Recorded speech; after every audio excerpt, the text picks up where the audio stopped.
से आप गृह मंत्री बने हैं, आप बड़ी जल्दी में बड़े बड़े फैसले आप एक के बाद एक ले रहे हैं, क्या ये हकीकत है? क्योंकि होम मिनिस्टर बने आपको 6 ही महीने हुए हैं, इतने बड़े बड़े फैसले आपने ले लिए। कहाँ जल्दी करे भैया, कहाँ जल्दी करे? 70 साल हो गए, 70 साल हो गए जी, कहाँ जल्दी करा? 70 साल चले गए, जल्दी क्या करा? हम तो 1950 से कहते थे हम 370 को हटा देंगे।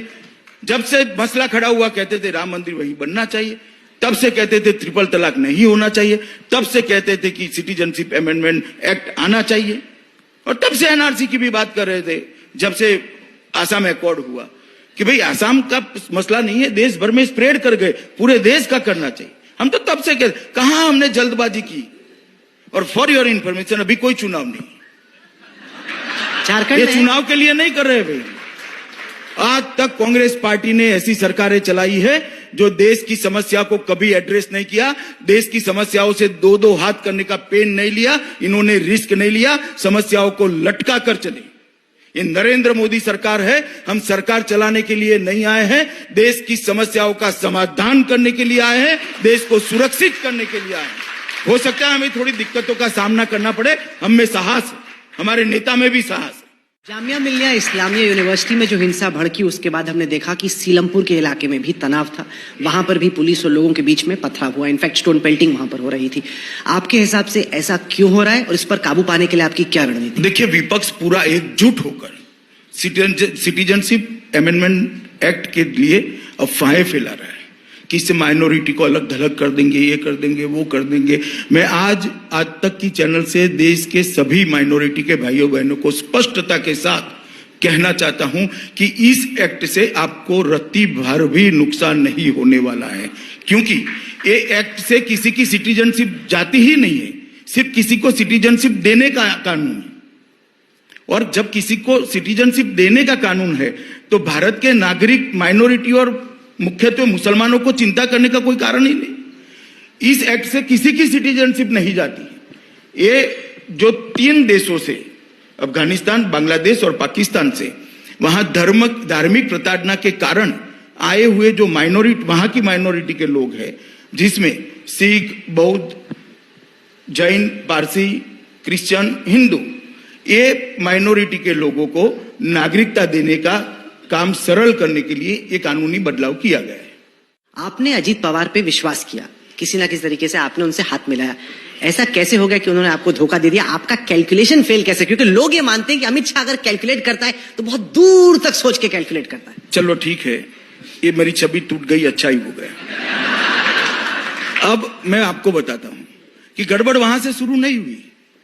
गड़बड़ हमारी 106 सीट थी, शिवसेना की 55 थी। शिवसेना को मुख्यमंत्री बनने का मोह हुआ, वहीं से गड़बड़ हुई, वरना कोई गड़बड़ का सवाल नहीं था। Question does not arise. दोनों, हमारी 106 थी, उनकी 55 थी, दोनों ने मिलकर गवर्नर साहब के पास जाना था, भाजपा का मुख्यमंत्री बनना था। मगर जब पवार साहब वगैरह ने शिवसेना के सामने दाने डाले मुख्यमंत्री बनने के, और दाने उन्होंने चौंच में ले लिए, तब ये गड़बड़ हो गई। इस देश का विभाजन कभी भी धर्म के आधार पर नहीं होना चाहिए था, मगर एक कटु वास्तविकता, कटु सच है कि इस देश का विभाजन धर्म के आधार पर हुआ। बंटवारा धर्म के आधार पर नहीं होना चाहिए था, मगर कांग्रेस ने बंटवारे की डिमांड को सरेंडर किया और इस देश का विभाजन धर्म के आधार पर हुआ। बहुत सारे लोग मारे गए, बहुत सारे लोगों की प्रताड़ना हुई, वहां से लाखों शरणार्थी यहाँ आए, यहाँ से लाखों शरणार्थी वहां गए। उसके बाद भी ढेर सारे मुसलमान यहाँ रह गए, रहने भी चाहिए थे, क्योंकि हमने तो कहा था कि हम सेक्युलर कंट्री है, हम पंथ निरपेक्ष देश बनेंगे, तो यहाँ रहे, उनका स्वागत है, उनको कोई आंच नहीं आनी चाहिए।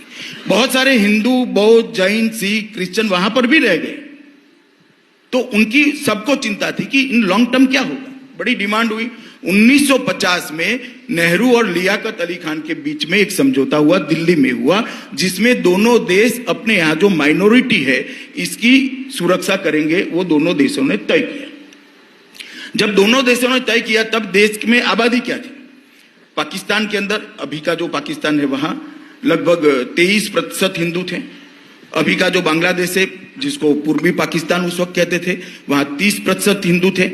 ये स्थिति थी। आज वहां पर 3% हिंदू है पाकिस्तान के अंदर। कहां गए भाई? धर्म परिवर्तन करा दिया गया जबरन। या तो वो धर्म बचाने के लिए यहां आए। यहां पर 30 थे, आज 7% हैं। कहां गए? ढेर सारे किस्से हैं, मैंने संसद में बताए। इनकी बच्चियों को उठा ले जाकर जबरन धर्म परिवर्तन कराकर निकाह पढ़ा दिया जाता है। कोई भला इस तरह से रह सकता है क्या? कहां जाएंगे वो यहीं आए। जब नेहरू लियाकत समझौते का अमल नहीं हुआ, तब वहां जो माइनॉरिटी थी उनका अधिकार था कि इनको यहां पर शरण दी जाए, इनको सिटीजनशिप दी जाए। कांग्रेस ने 70 साल तक इन लोगों को नर्क की जिंदगी जीने के लिए अपनी वोट बैंक के कारण मजबूर किया। सर सुनो, अभी समाप्त नहीं हुआ राहुल। 70 साल तक मजबूत किया। Narendra Modi ji citizenship amendment act लेकर आए, जिसके कारण अब वो सम्मान के साथ जी पाएंगे।